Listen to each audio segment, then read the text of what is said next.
Mark, I have shared. There is no sound from the speaker. Your microphone is off, Olga. Thank you for opening the presentation. So I will... Якою мовою, скажіть, просити перемикати мені слайди на... So which language do I use to switch the slides? Who is going to do it? Is Mark going to do it in English? Then say it in English. I will just say the next slide. I'll do that. Перекладати з української мови. Дякую. Okay, I will tell you next, please, and then you will switch. So let's start from the first one. І так, доброго ранку. All right, then good morning. We are from Ukraine, and I think that every Ukrainian is proud to introduce themselves like that. So let's begin. I want to start with a short personal story. This is not to present myself, but just to transition to the fact of telling you how UAnimals as an organization responded to war and what has happened to us as a specific structure, but also as personalities, and what is it that we do in order to preserve as many lives as possible in conditions that are surrounding us right now. So when the war started, I was abroad, I was on vacation, and I had no anticipation whatsoever that things like that were going to happen. So when the war started, of course, I couldn't use my tickets anymore. I was supposed to come back on 10th of March. So my choice came down to the fact that either I travel through different countries or I stay abroad, where I was located back then. So a part of my team at that time was already hiding in shelters. Others were emotionally shattered because they couldn't fully operate. They were relocating, going abroad. And the backbone of our team started acting immediately, that we see the results of the work that we do starting February 24th. I will be honest with you, I don't know how this happened, but starting February 24th, we already started providing informational and financial support to huge numbers of people, and started 25th of February, we already had the first report of our daily activities, and we have continued issuing these reports every day. So this is when I took a decision to stay abroad for some time, and I understood that my personal function here is to coordinate, and I would become a better coordinator while I'm abroad. But later, it became not enough for me. I realized that I want to hug my loved ones, and I want to go to Kharkiv, be it under shelling or not. And so I wanted to go back. I have returned. I live now in Odessa. Right now I'm located in Kyiv because the biggest part of our team is located here, and we're doing a strategic session these days. But this is the defining moment for me, because the transparency of our activities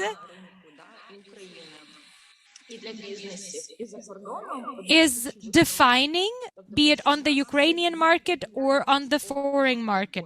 The fact that we issue a report on our activities for every single day, and it's a full-fledged report that reflects the work that we do. And this, for us, opens doors to the most important thing that charity organizations strive for, that is trust. Because trust means that we are referred, we are recommended, people want to cooperate with us we try reaching out to foreign markets, and we have fully transparent financial reporting. Everybody knows that they can trust us. They trust us with their money. It's all on accessible Google Drive that anybody can access and take a look. So in terms of this being a priority for any organization, I would say that this is transparency, openness, accountability, because I know about other organizations that do that much and tell us this much, and this is wrong because this is not where you should try to be modest. Please, next slide. So if you guys haven't heard about us before, let me tell you a couple of words. This is one of my favorite pictures. This is a march where we stand for the rights of animals that happens every year in September.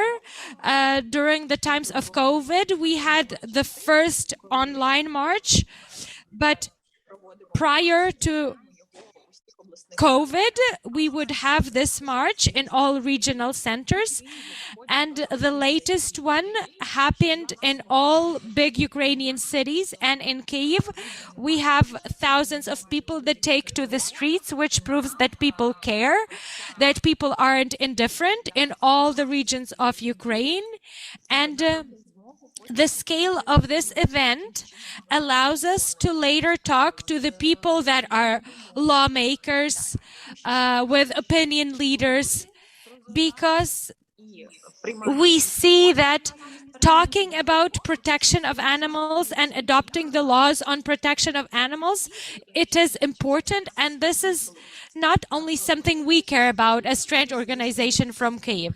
This is also very important because it unites us, it inspires us, and the aims that we declare during the march, we follow through with them every day during the year. We also are able to change public opinion through this.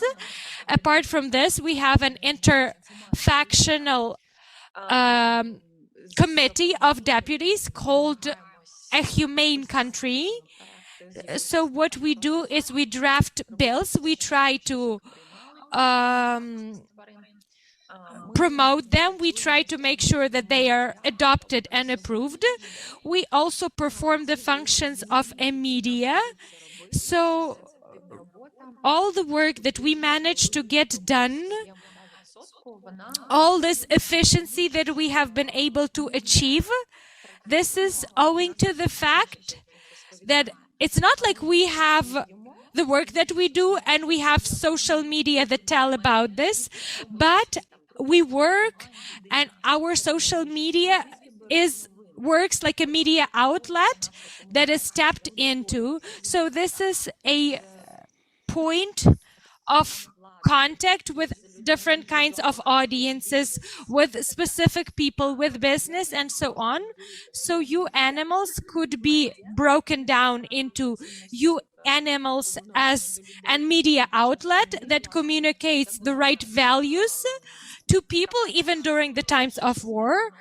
And this was the first change that we implemented. This was the creation of a so-called call center. I'm going to talk about it in more detail later. Also, UAnimals as a charitable organization, which covers all of our projects with rehabilitation, delivery of food, and so on.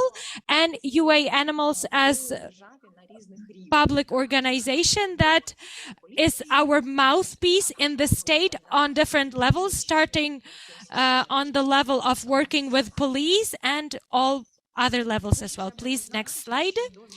So what I wanted to say is that prior to the beginning of war, our team was no more than 5 people.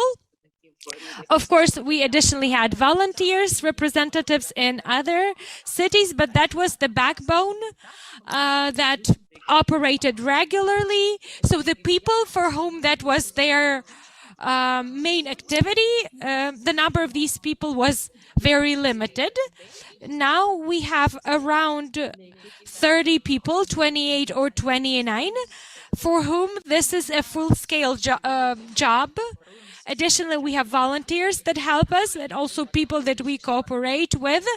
For instance, on some special issues, for instance, evacuating animals in Kryvyi Rih. So the war started, and of course, this is also reflected within our conference, but we started a lot of pressing issues. So the first task that we received through social media, through Facebook.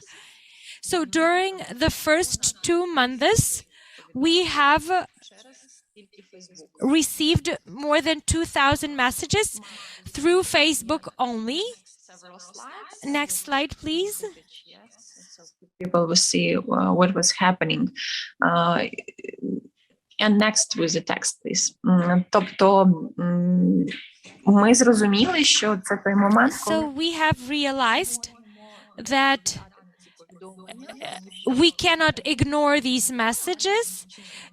We tried to respond to the messages on social media before, but this was never an obligatory task.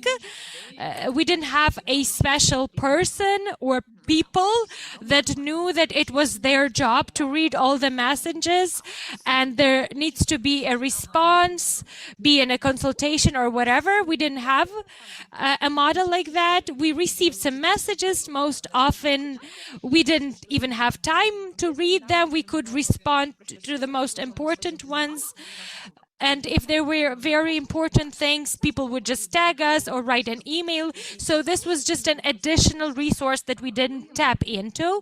But when the war started, we created the call center really fast.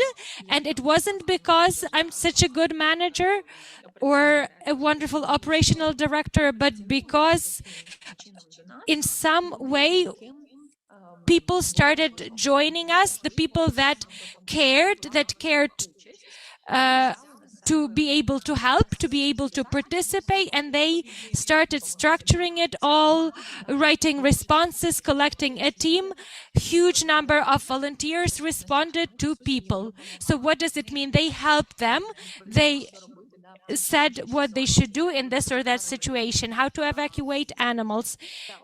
воно якимсь чином формувалось до того, що потім ми зробили бот. So it has been establishing, and we have set up the chatbot, and people were able to get the answers without any participation of the human. A person actually was able to choose the answer, to get the answer, and as a result, we got lots of people who were very grateful for this. At that time, it was really important because we were the ones who were trying to find the answers and who were actually rendering these answers to other people. You remember what was happening in Kyiv.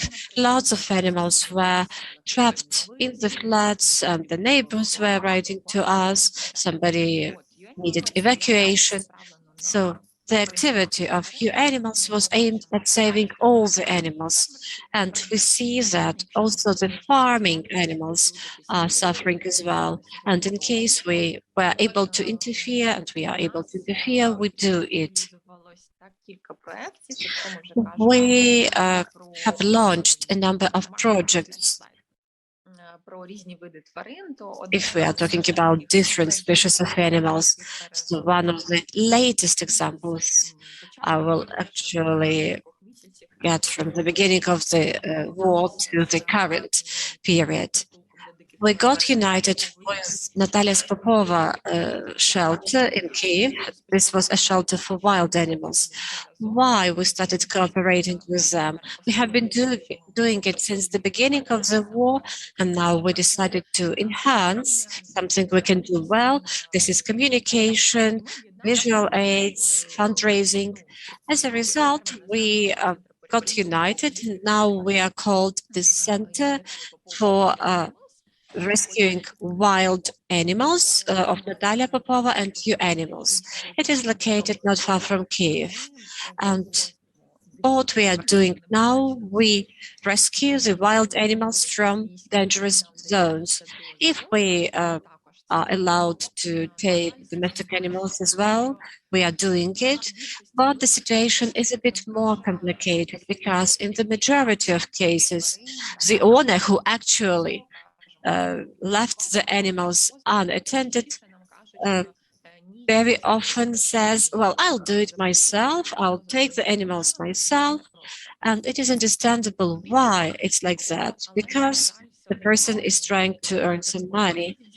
But unfortunately, if we get this answer, we cannot just take these animals and rescue them. Therefore, the number of rescued animals from the farms is unfortunately not very big, but at least there are some positive cases. As far as wild animals are concerned, the number of such animals is huge. I actually was very much surprised that there are so many of one species of animals. Well, I'm involved in animal protection, and I was still very much surprised regarding the population of this animal. Unfortunately, we do not have the active dialect right now, but these were the lions. I could never think that in Ukraine there are so many lions. And I would say that up till now, it's already the actually 8 months of war, and we still get calls from the private owners, or they contact us themselves, and they just say, oh, here is my lion, I have to do something about it. Yes, it's September already. Or, for example, we get calls from neighbors, from the neighboring houses, see that, well, there is a cage and there is a lion in that cage. So I'm talking about lions, I'm talking about bears, some smaller animals. And now Ukraine has really good time because you know that at the beginning of the war there was a bit simplified CITES system, and later the system was not simplified. So now we require longer period to examine the animal. So it takes a bit longer from the moment we have the animal to the moment the animal is transported abroad. But we try to do everything possible to accelerate the procedure. Could you please change the slide?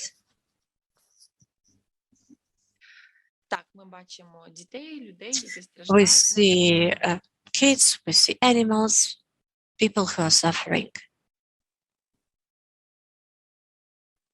Next slide, please.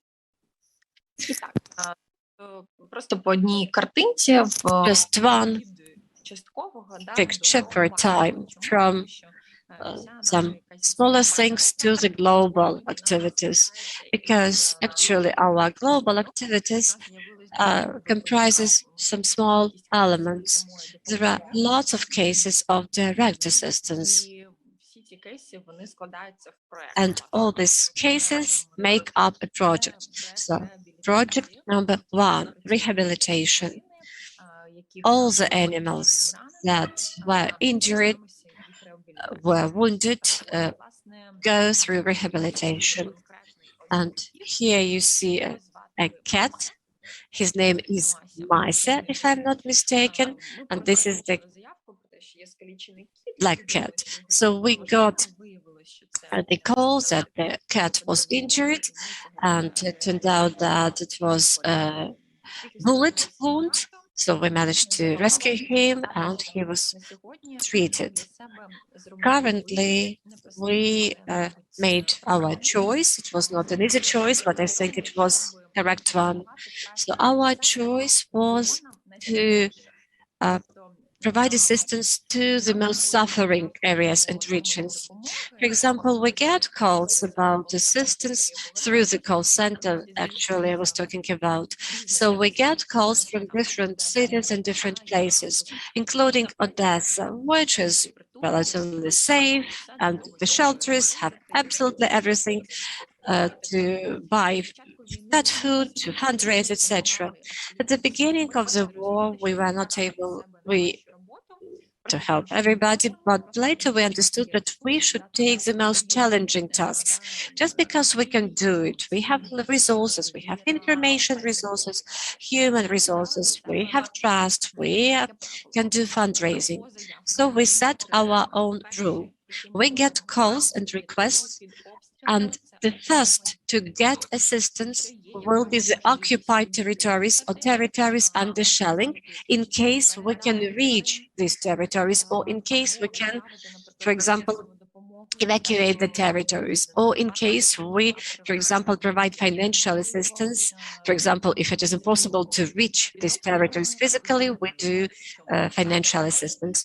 We understand that undershelling are undershelling areas are our priorities. Then there are like occupied territories. Then there are animals that were taken to the safe regions from those unsafe ones. Let's say refugee animals, so IDPs who took their animals with them. So this is the priority list. And only after this, if we have resources, be it time or human resources or financial resources, we already can cover the other regions and provide assistance to them. So actually, safe areas like Kyiv, Odessa, Lviv, they are not in the focus of our attention. So probably they get about 10% of our efforts, and 90% of our efforts are spent on those who really need it. Slide, please. I'll be really happy to have dialogue with you. I see the chat. In case you have any questions, please put them in the chat and I will follow your questions. And we may cover everything, be it structure, our activities, practical cases, because I'm here for you. So food delivery or humanitarian aid delivery. Again, one specific case that illustrates our activities on a large-scale basis. There was a woman taking care of these animals, and when she wrote to us, she gave animals cereals from some potato leftovers and from some wheat leftovers. So she was actually she went to the fields, she found some leftovers of wheat, and that was the cereal she made for the animals. We delivered some humanitarian aid, some food to her, for the animals to have normal pet food. We do have very tragic and awful pictures, and one of the most terrible one was when Kyiv region was occupied, and Hostomel shelter sent the photos to me. Probably you have seen these photos. They didn't have electricity at that time, and without electricity they were not able to cook, and definitely she wouldn't get water as well, because water supply dependent on electricity supply. And when I'm asked what is the most difficult part in our activities, I answer nothing. But when we are limited physically to provide assistance, this is very big moral load. For example, I'm here, I'm drinking my coffee, and here is hostomel shelter that cannot feed their pets, and you cannot deliver anything to them. This feeling of helplessness is the most difficult one for us as the animal protectors. Physically, you cannot rescue them, you cannot evacuate them, you cannot deliver food to them, you cannot go there, there is no phone connection, and you understand that the animals are almost dying. Everything else can be resolved. We have a great team, we have great human resources, and people are ready to do everything in case they can do it physically. So how food delivery or humanitarian aid is supplied? We have a warehouse in Lviv. We also have a warehouse in Kyiv for our logistical goals, and our team takes what we need from this Kyiv warehouse, and from Lviv we actually supply up to 80%. We try to focus a lot on hay because we have lots of horse stables. When it was peaceful times, they were earning money for themselves, but right now they cannot do it, and therefore we purchase lots of hay. And I understood that there are the so-called muesli or cereals for horses, and we also deliver this to these stables, as well as some other things. So this is the basic things for we do. Next slide, please. Here is a question.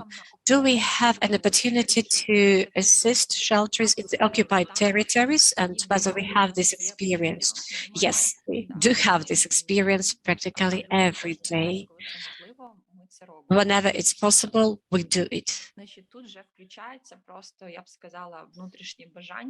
This is our internal desire of my desire and creativity of our colleagues to think something up and to make it happen. Sometimes we can come into contact with the shelters in the occupied territories and provide financial assistance. Sometimes we act through the Red Cross. Sometimes we manage to do it through the military. So it's possible, but unfortunately the percentage is low. It's really difficult right now to do something for the occupied territories. But even if we have the smallest chance, we do it. The next project we deal with is the project that appeared, that we launched when the shock was reduced a bit, when we understood that the fire, to some extent, let's say metaphorically, was put out, and we understand that we also can do the sterilization project, and it should be put on a larger scale. It should be upscaled. This is one of the dogs we sterilized. There was a tragic story. It was left by owners once, then it was left unattended for the second time. She had problems with paws. We treated her and later sterilized her. Next slide, please. We understood that it was necessary to sterilize animals because, first of all, they are left unattended. Secondly, the shelters cannot accept so many animals. And the third point, if we do not do it now, when the war is still ongoing, we shall face huge overpopulation of animals, and it will be extremely difficult to deal with this issue later. And we understand that sterilization is a humane method to control the population of animals. We are talking about animals who are suffering from thirst, from cold, from hunger, and therefore we promote sterilization. Here is the old slide, but it's really nice, therefore I put it here. Now there are more points of sterilization. Here you see all the places where our sterilization program is ongoing. So we fundraise for the program. We find people that organize sterilization. For example, these people find a good vet clinic or good vet doctor that can offer also rehabilitation, because for a couple of days the animal is supposed to be supervised, and actually the volunteers can bring the animals and sterilize them. Next slide, please. Definitely, we would like to work with other methods. I'm in the legislative ones, but so far we do not understand what we can do in order to reduce the number of strayed cats and dogs. Therefore, now we do what we can do here and now. This is the goat. I'm very sorry, I cannot give you the name, the exact name of the species, but this is a goat, and this is a volunteer. She's Petya. She is from Bulgaria, and she was working in PETA, and then she moved to Ukraine, and she is cooperating with us. So this goat was left by the owners to the neighbors. The neighbors were supposed to look after him, and the owners moved abroad. Well, moved somewhere. When their city was deoccupied, they came back, but they were coming back through Kharkiv region, and these were not safe areas at that time, and unfortunately they actually died on their way home, and the neighbors were not able to look after this goat anymore, and we actually evacuated him and were trying to rehome him. Next one, please. Financial support. This is the photo of one of the stables damaged under shelling. A couple of words about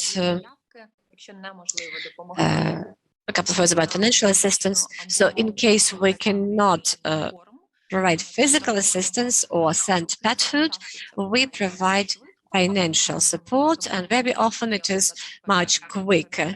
So we have the gradation, what funds are sent to what animals. We have a very clear structure, so at least 7 payments a day are made by us. At the same time, I think it's all clear, but I would like to tell you to share, because this picture reminded me, maybe it's a compromise, but still, being an organization of this kind, we understand that horse stables is not a good thing, that animals are exploited, that very often horses have problems with their backs and so on. But in terms of war, there are some spheres where animals are exploited, which we don't support, but still here and now, without supporting their operations, we still can provide them with finances, with food, and so on, because we need to save the animals. That's why we have help stables, we help zoos, we helped a park which was not an eco park. We provided financial help to delphinariums, and it's ridiculous because I'm sure that their owners have money to sustain these institutions. And previously, there was an announcement that they didn't have enough money to feed the dolphins, and we sent money to them. And this means that we don't support their operations, but we cannot allow the animals to suffer here and now. Please, next slide. So, rebuilding project, it materialized as a result of shelters that were destroyed by shelling. So we pick the ones that are most efficient and effective, that do their work well, and we help them to do renovations. For us, this is much more appealing in terms of the fact that this is a long-term investment, because food and medicines, this is something that shelters are always lacking, and in a month this is gone and you need to solve the problem again. But rebuilding is a one-time thing, and you know that they are safe, warm, and so on. So now I think we're working with the shelter in Hostomel. I think their roof was damaged and many other things, so we helped them with rebuilding. We also did the rebuilding in Chernihiv, the Didanko shelter. The woman there, she lost her own house, but she never abandoned the animals. She stood by them. Other important point is that we are finishing up the renovations in Askania Nova. If you haven't heard of it, it's a wonderful natural reserve that is a home to thousands of various animals. But since it's a reserve, it's a protected territory, they have some kinds of animals that need to have shelter for winter, so they need to seek shelter in a special premises. They cannot really go through winter in natural circumstances, in natural environment. So Askania Nova is now under occupation. This is to the person that asked about occupied territories. And we know the problems that are there, that men disappear, men are taken away. So the head of the reserve is in a way on eggshells about him being taken away as well. But while he's still there, he's trying to help the animals as much as he can. And so how does this influence us as an organization? What he asked is that we accumulate a certain sum, but we send it in parcels, because he's afraid to pick up the entire sum, because he could be replaced or killed or taken away at any given time. So he uses these installments to, for instance, pay now for bricks. Yeah, so we send him enough money for bricks. The next day he pays for the works or for buying something else, and so we send it in installments to him, and he has done quite a lot. So please, next slide. This is it on the projects. So here we have some specific cases, and they approximate these numbers. These are the figures from 2 months ago, I believe. 460,000 kilograms of feed. You can see that this is for domestic animals and birds of around 223,000 kilograms, and for cats and dogs it's around 237 tons of feed. Then you can also see the indicators of the numbers of animals. We started counting because we realized that this must be a KPI for us, because it's not that important to understand the financial dimension of assistance, but number of animals matters. For instance, if I have an application for saving one animal, an application for saving 600 animals, then probably I'm going to opt for the second application, even though, of course, every life matters and we would love to save everybody. So we started counting the number of animals that have been fed, sterilized, and so on. So 3,500 animals in around 30 cities. Please, next slide. So this is the sum total that has been spent on all of these needs over this period of time. This is a fantastic amount of money, because before the war, we never operated on this scale, and many things were solved in other ways. We only did fundraisings for some shelters, construction work, and so on. But we were compelled to grow in the field of fundraising as well, in order to tackle the scope of the disaster that we are facing right now. And of course, for now, fundraising is a priority task for us. Please, next slide. The capacity that people have to donate is quickly reducing, but the needs in terms of assistance aren't going down. So we need to look for some alternative means. So why do we have a military man here with a dog? And I would like to highlight this specifically separately, that when people save our lives, Ukrainian lives, they have to also watch out for their comrades.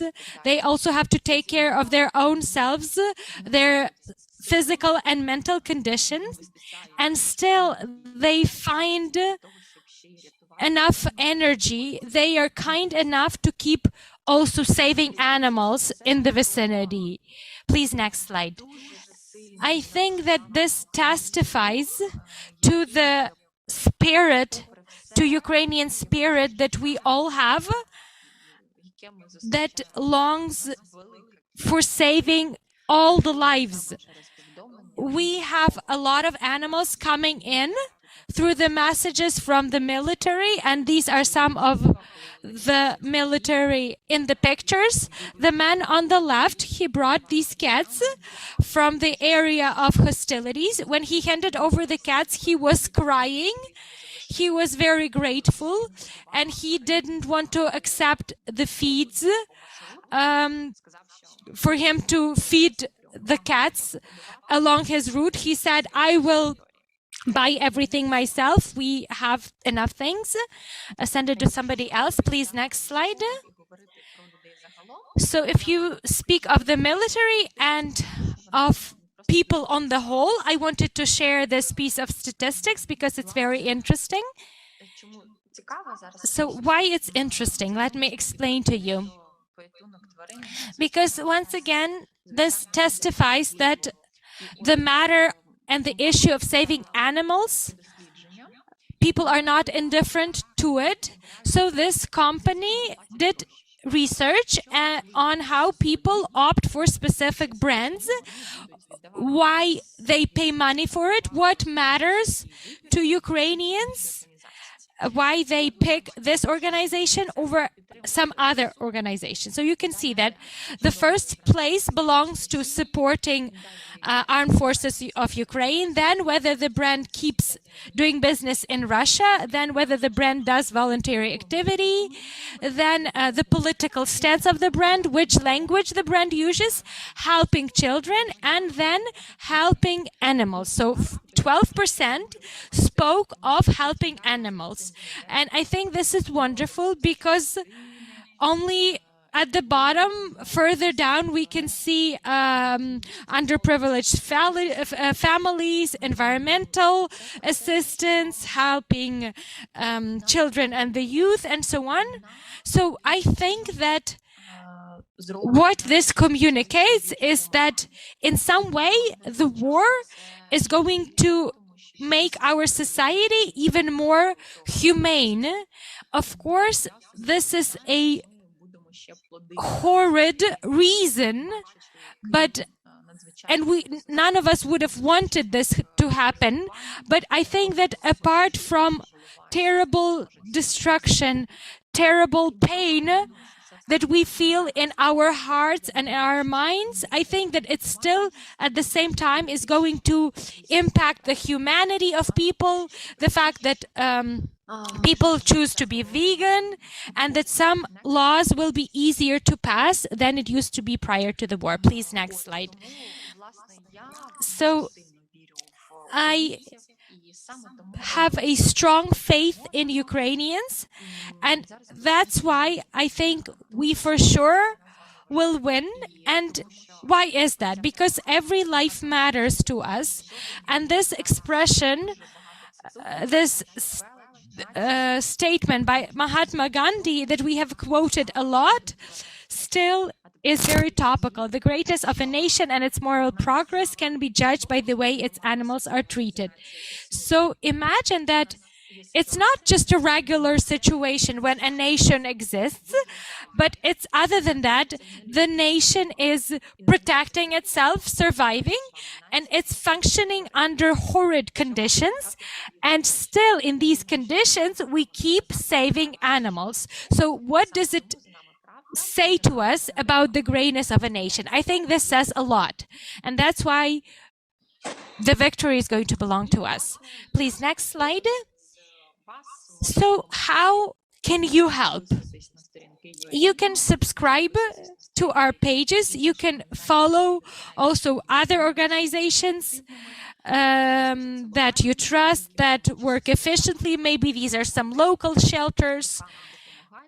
If you can help them by volunteering, help them. If you can donate, please donate. It's also important to support them informationally. And I would even say that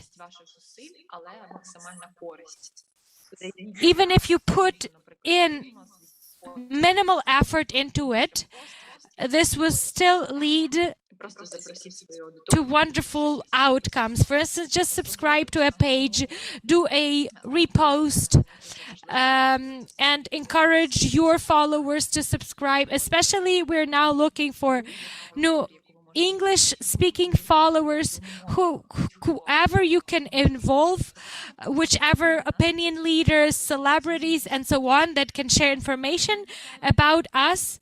This would be of great value to us. And please, next slide.